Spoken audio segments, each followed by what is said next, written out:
Mic లేనప్పుడు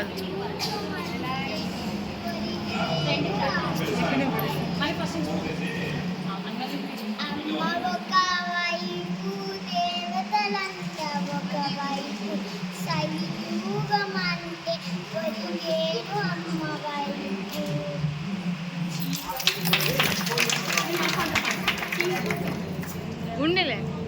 చాలా చక్కగా చెప్పింది. సో అమ్మ యొక్క గొప్పతనాన్ని ఒక అమ్మాయి నాకనే ఆ అమ్మ గొప్పతనం మనకు తెలుస్తుంది. ఎందుకంటే నేను ఇప్పుడు అనుభవిస్తున్నానని.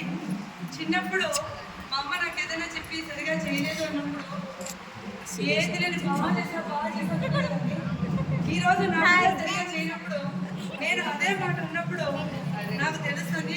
అంటే అప్పుడు వాళ్ళు మేము అప్పటికైనా కూడా అలాగే నేను ఉద్యోగం చేసినా కూడా మా అమ్మ ఈ రోజుకి అప్పట్లో నాకు ఉద్యోగం వద్దు, ఎందుకమ్మా కష్టం అంటే చేయకుండా ఎట్లా మీరు వెనక్కి తీస్తారు అది ఇది అనేదాన్ని. ఈరోజు నా బిడ్డ ఉద్యోగానికి పోతే అంటే నా బిడ్డ ఎందుకు కష్టపడ్డాం, అది అమ్మ ప్రేమ అంటే. ఆ అమ్మ ప్రేమగా అమ్మగా అయినాకే మీ అందరికీ తెలుస్తుంది. మీ తల్లిదండ్రులు ఎప్పుడైనా కూడా అమ్మ తల్లి కానీ తండ్రి కానీ ఒక మాట అన్నా ఇచ్చిన చివరికి ఒక ఏడు వేసినా కూడా ఎవరి కోసం,